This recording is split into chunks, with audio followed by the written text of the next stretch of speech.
Hello friends, എല്ലാവർക്കും പുതിയൊരു വീഡിയോയിലേക്ക് സ്വാഗതം. ഇന്നത്തെ വീഡിയോയിൽ നമ്മൾ ESP8266 NodeMCU എന്ന് പറയുന്നൊരു IoT ഡെവലപ്മെൻറ്റ് ബോർഡാണ് നമ്മൾ പരിചയപ്പെടുന്നത്. IoT ഡെവലപ്മെൻറ്റ് ബോർഡ് എന്താണെന്ന് വെച്ചാൽ നമുക്ക് ഇൻ്റർനെറ്റ് വഴി നമുക്ക് എന്തെങ്കിലും സെൻസറുകളോ ഒക്കെ മോണിറ്റർ ചെയ്യണമെങ്കിൽ, അല്ലെങ്കിൽ ഇപ്പോൾ എന്തെങ്കിലും നമ്മുടെ എക്യുപ്മെൻറ്റ്സിനെ കൺട്രോൾ ചെയ്യണമെങ്കിലൊക്കെ നമുക്ക് ഉപയോഗിക്കാൻ പറ്റുന്നൊരു ബോർഡാണ്. ഇതൊരു വൈഫൈ ബോർഡാണ്. വൈഫൈ റൗട്ടർ വഴിയാണ് ഇത് കണക്ട് ചെയ്യുന്നത്. നമ്മുടെ വീട്ടിലെ നമ്മൾ ഉപയോഗിക്കുന്ന വൈഫൈ റൗട്ടറിൻ്റെ SSIDയും പാസ്വേഡും ഇതിൻ്റെ കോഡിനകത്ത് ഇൻക്ലൂഡ് ചെയ്തിട്ടാണ് ഇത് കണക്ട് ചെയ്യുന്നത്. ആർഡിനോ പോലെ തന്നെ നമുക്ക് ആർഡിനോ ഐ ഡി ഉപയോഗിച്ച് തന്നെ ഇത് പ്രോഗ്രാമൊക്കെ ചെയ്യാൻ പറ്റുന്ന ബോർഡാണ്. ഇതിൻ്റെ ഒരു വിക്കിപീഡിയ പേജാണ് നമ്മളിപ്പോൾ കാണുന്നത്. ഇതിനെ പ്രത്യേകിച്ചാൽ TCP നെറ്റ്വർക്കിംഗ് സോഫ്റ്റ്വെയർ അതിനകത്ത് ഇൻക്ലൂഡാണ്. പിന്നെ 32 ബിറ്റ് മൈക്രോ കൺട്രോളറാണ് ഇതിൻ്റെ CPU എന്ന് പറഞ്ഞാൽ. നോർമൽ ആർഡിനോ ഒക്കെ എന്ന് പറഞ്ഞാൽ യുനോ ഒക്കെയാണ് 8 ബിറ്റ് ഉള്ളത്, 32 ബിറ്റാണ്. സ്പീഡ് കൂടിയ മൈക്രോ കൺട്രോളറാണ്. അതുപോലെ തന്നെ മെമ്മറി കൂടുതലുണ്ട്. 32 കിലോബൈറ്റ് റാം തന്നെ ഉണ്ട് ഇതിന്. ആർഡിനോയ്ക്ക് പ്രോഗ്രാം മെമ്മറി തന്നെ 32 കിലോബൈറ്റേ ഉള്ളൂ. പക്ഷേ ഇതിന് റാം തന്നെ 32 കിലോബൈറ്റ് ഇൻസ്ട്രക്ഷൻ റാം ഉണ്ട്.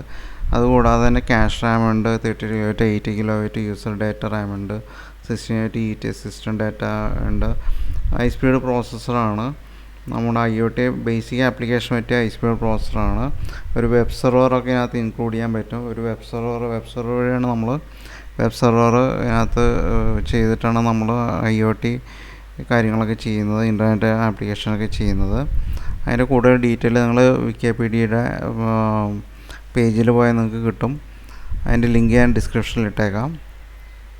അതുപോലെ തന്നെ നമുക്ക് ഇതിനകത്ത് ജനറൽ പർപ്പസ് ഇൻപുട്ട് ഔട്ട്പുട്ട് പിന്നുകളുണ്ട്.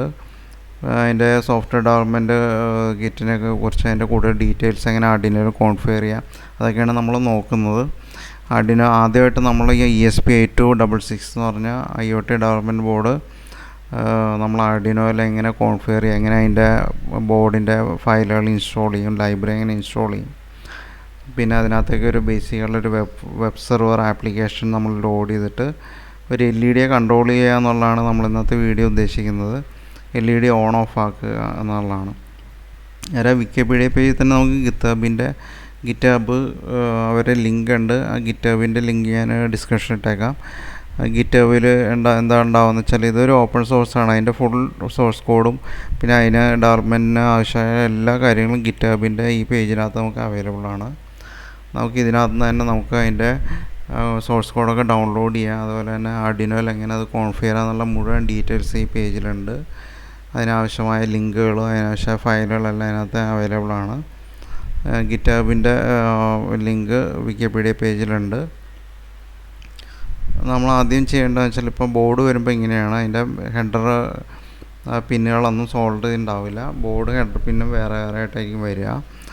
അത് നമ്മൾ ബോർഡിൻ്റെ ത്രൂ ഹോളിലേക്ക് സോൾഡറിങ് പേസ്റ്റ് ഒക്കെ ഇത് ചെയ്യുക, തേച്ച് കൊടുക്കുക. അതിനുശേഷം നമ്മൾ പിന്നുകളും ഹെഡർ പിന്നുകളും സോൾഡറിങ് പേസ്റ്റ് തേച്ചിട്ട് അത് ഒരു ബ്രെഡ് ബോർഡിലേക്ക് കണക്ട് ചെയ്തിട്ട് നമ്മൾ സോൾഡർ ചെയ്യാണ് ചെയ്യുന്നത്.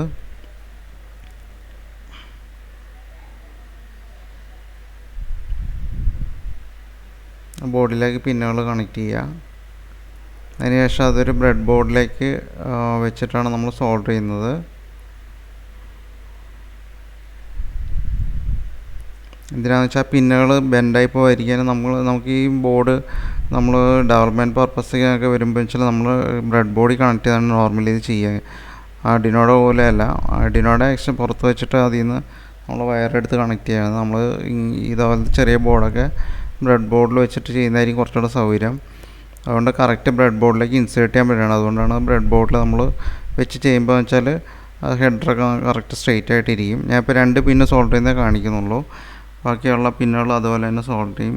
വീഡിയോ ലെങ്ത്ത് കൂടിപ്പോയിരിക്കും അങ്ങനെ ചെയ്യുന്നത്. അപ്പോൾ എല്ലാ പിന്നുകളും സോൾഡർ ചെയ്ത് കഴിഞ്ഞു.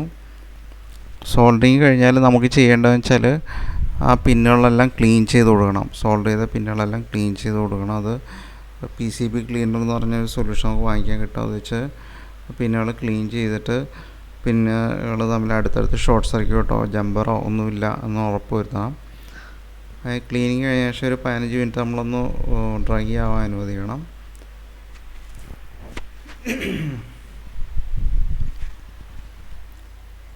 അപ്പോൾ അതിൽ സോൾഡറിങ് കഴിഞ്ഞതിന് ശേഷം അതിൽ സോൾഡറിങ്ങിൻ്റെ പേസ്റ്റൊക്കെ ഇരിക്കുന്ന കാണാം പിന്നുകളിൽ. PCB ക്ലീനറാണ് അത് വെച്ചിട്ട് ക്ലീൻ ചെയ്യുക.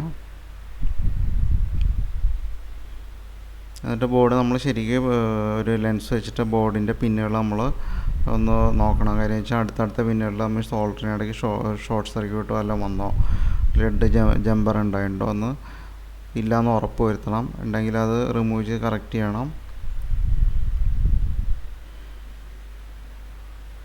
PCB വെച്ച് ക്ലീൻ ചെയ്യുന്നതിൻ്റെ ഒരു ഉദ്ദേശം അതുകൂടിയാണ്. ബോർഡ് ക്ലീൻ ചെയ്യാൻ മാത്രമല്ല, എന്തെങ്കിലും ജമ്പറോ ഷോർട്ട് സർക്യൂട്ടോ സോൾഡറിങ്ങിന് ഇടയ്ക്ക് വന്നിട്ടുണ്ടോ എന്ന് നമുക്ക് പരിശോധിക്കാനുള്ളൊരു സൗകര്യത്തിന് കൂടിയാണ്.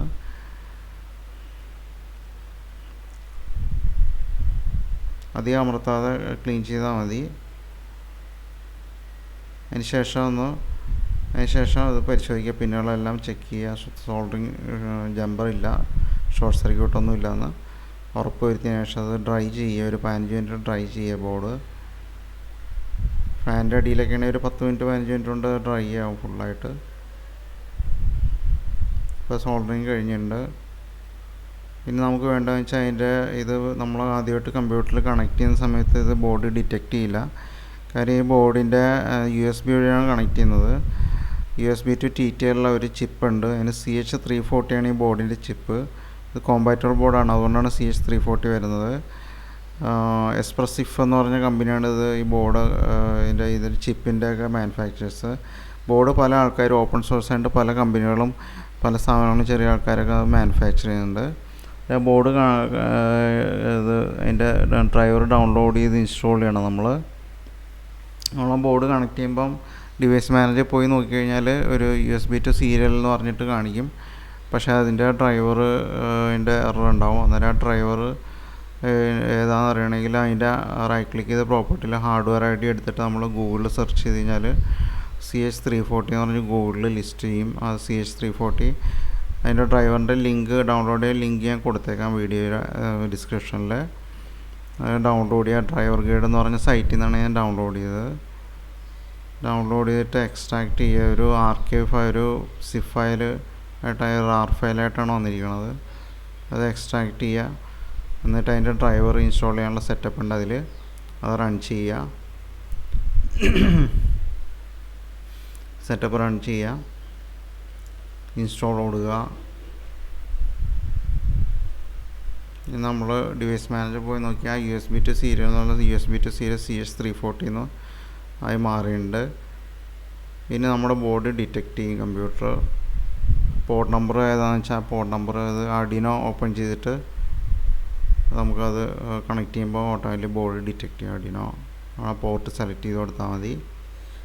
ഇനി നമുക്ക് വേണ്ടതെന്ന് വെച്ചാൽ ലൈബ്രറിയൊക്കെ ഇൻസ്റ്റാൾ ചെയ്യണം. ബോർഡിൻ്റെ ലൈബ്രറി Arduinoയിൽ ഇൻസ്റ്റാൾ ചെയ്യണം. അതിൻ്റെ ഇൻസ്റ്റലേഷൻ്റെ സ്റ്റെപ്പുകളെല്ലാം GitHub ESP8266 പേജിലുണ്ട്.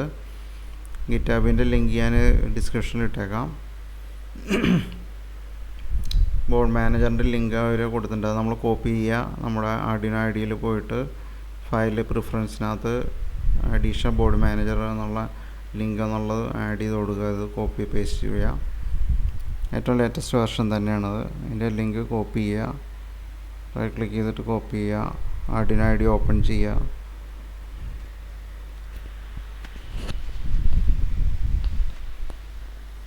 അതിനുശേഷം ഫയൽ മെനുവിൽ പോയിട്ട് പ്രിഫറൻസ് എന്നുള്ള ഓപ്ഷൻ എടുക്കുക.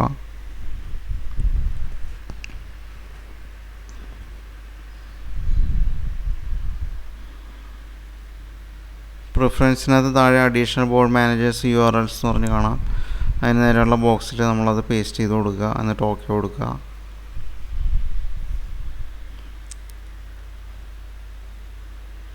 അതിനുശേഷം നമ്മൾ ടൂൾസിനകത്ത് പോയിട്ട് ബോർഡ് മാനേജർ എടുക്കുക. ബോർഡ് മാനേജർ ESP8266 നമ്മൾ സെർച്ച് ചെയ്യുക. അതിലാദ്യം വരുന്ന തന്നെ ESP8266 കമ്മ്യൂണിറ്റി ബോർഡുകൾ ഉണ്ട് പാക്കേജാണ്. അത് ഇൻസ്റ്റാൾ ചെയ്ത് കൊടുക്കുക. ഏറ്റവും ലേറ്റസ്റ്റ് വെർഷൻ 3.0.2 ആണ് ഇപ്പോൾ ഉള്ളത്. 3.0.2 ഇൻസ്റ്റാൾ ചെയ്യുക. ഇൻസ്റ്റലേഷൻ കുറച്ച് സമയം എടുക്കും. ഞാനത് 2x സ്പീഡിലാണ് വീഡിയോ റൺ ചെയ്യുന്നത്. അതുകൊണ്ട് കുറച്ച് വേഗത്തിൽ ഇതാവും.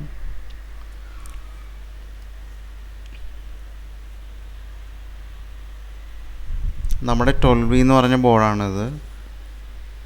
ഇതെല്ലാ ബോർഡുകളും ESP8266 വെച്ച് വരുന്ന ചിപ്പ് വെച്ച് വരുന്ന എല്ലാ ബോർഡുകളും അതിൻ്റെ മാനുഫാക്ചേഴ്സ് പല മാനുഫാക്ചേഴ്സിൻ്റെ ഉണ്ടാവും. അവരുടെ ബോർഡുകളുടെ എല്ലാ ലൈബ്രറിയും എല്ലാം അതിനകത്ത് ഇൻസ്റ്റാൾ ആവും.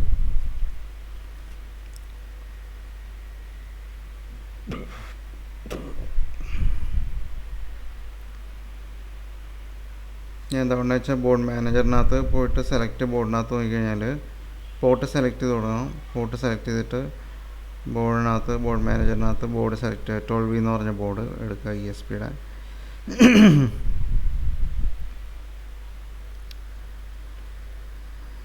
അപ്പോൾ നമ്മൾ നമ്മുടെ സ്ക്രീനിൻ്റെ റൈറ്റ് സൈഡിൽ താഴെ ഏറ്റവും താഴെ നോക്കിയാൽ കാണാം NodeMCU ESP12V module 1.0 ESP12V module on COM7 എന്ന് പറഞ്ഞ് കാണാം. അത് കണക്റ്റ് ആയിട്ടുണ്ട്. ഒരു സാമ്പിൾ കോഡാണ് ഞാൻ ഇവിടെ നെറ്റിൽ നിന്ന് കിട്ടിയ സാമ്പിൾ കോഡ് ഞാൻ ഇവിടെ ഒരു സ്കെച്ച് പുതിയ എടുത്തിട്ട് അത് പേസ്റ്റ് ചെയ്യുകയാണ്. അതിൽ നമ്മുടെ SSID പാസ്വേഡ് മാറ്റി കൊടുക്കണം. റൗട്ടറിൻ്റെ നമ്മുടെ വൈഫൈ റൗട്ടറിൻ്റെ SSID പാസ്വേഡ് മാറ്റി കൊടുക്കുക. കമ്പനിയിൽ നിന്ന് ഞാനൊന്ന് സേവ് ചെയ്തേക്കാം. സേവ് ചെയ്യേണ്ട ആവശ്യമില്ലെങ്കിലും കോഡൊന്ന് സേവ് ചെയ്ത് വെക്കാൻ വേണ്ടിയിട്ട് ഞാൻ സേവ് ചെയ്യുന്നതാണ്. ഒരു ഫോൾഡർ എടുത്തിട്ട് ഡോക്യുമെൻറ്റിനകത്ത് Arduinoയുടെ അതിനകത്ത് ഒരു ഫോൾഡറിനകത്ത് സേവ് ചെയ്യുന്നതാണ്. സേവ് ചെയ്തിട്ട് കമ്പൈലിങ് കൊടുത്ത് അപ്ലോഡ് ചെയ്താൽ മതി. ശ്രദ്ധിക്കേണ്ട കാര്യം SSID പാസ്വേഡ് ഡീഫോൾട്ട് എന്നുള്ളത് മാറ്റിയിട്ട് ഡീഫോൾട്ട് പാസ്വേഡ് SSID നിങ്ങൾ നിങ്ങളുടെ റൗട്ടറിൻ്റെ വൈഫൈ റൗട്ടറിൻ്റെ SSIDയും പാസ്വേഡും കൊടുക്കണം. ഞാൻ ബ്ലർ ചെയ്തിരിക്കുന്നതാണ് എൻ്റെ SSIDയും പാസ്വേഡും. അതിനുശേഷം സേവ് ചെയ്ത് കമ്പൈൽ ചെയ്തിട്ട് അപ്ലോഡ് കൊടുത്തു കഴിഞ്ഞാൽ സ്കെച്ച് അപ്ലോഡാവും. എററൊന്നും ഇല്ലെങ്കിൽ അപ്ലോഡാവും. കമ്പൈലിങ് നടക്കുന്നേ ഉള്ളൂ. ഇപ്പം എററൊന്നുമില്ല. ഫയൽ സൈസ് എല്ലാം കാണിക്കുന്നുണ്ട്. എത്ര ബൈറ്റ് സ്പേസ് ഒക്കെ എടുത്തിട്ടുണ്ട്, സ്കെച്ച് എത്ര യൂസ് ചെയ്യുന്നു അങ്ങനെ കാണിക്കുന്നുണ്ട്.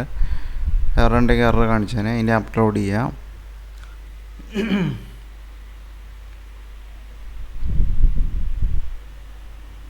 അപ്ലോഡ് ബട്ടൺ പ്രസ് ചെയ്യുക. അപ്ലോഡ് ബട്ടൺ പ്രസ് ചെയ്യുമ്പോൾ ഒന്നുകൂടെ ഒന്ന് സ്കെച്ച് കമ്പൈൽ ചെയ്തിട്ടാണ് അപ്ലോഡ് ചെയ്യുക.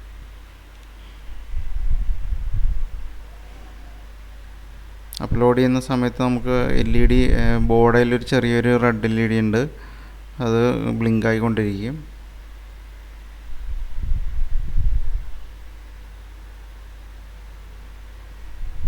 നോക്കിയാണ് ബോർഡിൽ ചെറിയൊരു റെഡ് LED ബ്ലിങ്ക് ആവുന്നുണ്ട്. അത് അപ്ലോഡ് നടക്കുന്നതുകൊണ്ടാണ്. അപ്ലോഡ് കംപ്ലീറ്റ് ആയാൽ ബ്ലിങ്കിങ് നിൽക്കും.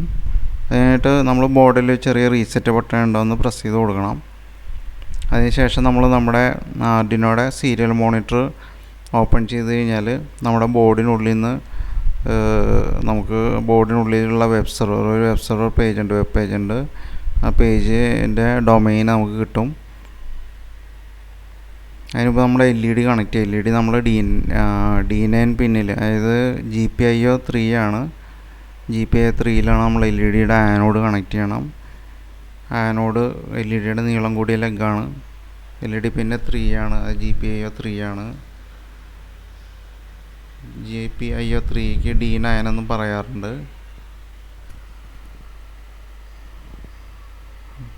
RX പിന്നാണ്. RX D0 എന്നും പറയാറുണ്ട് അതിന്. അതിൽ LEDയുടെ ആനോഡ് കണക്ട് ചെയ്യുക. LEDയുടെ നീളം കൂടിയ പിന്നാണ് ആനോഡ്.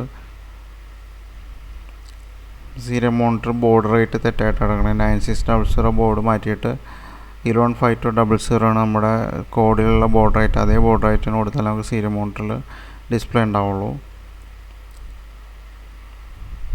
LED കണക്ട് ചെയ്യുക.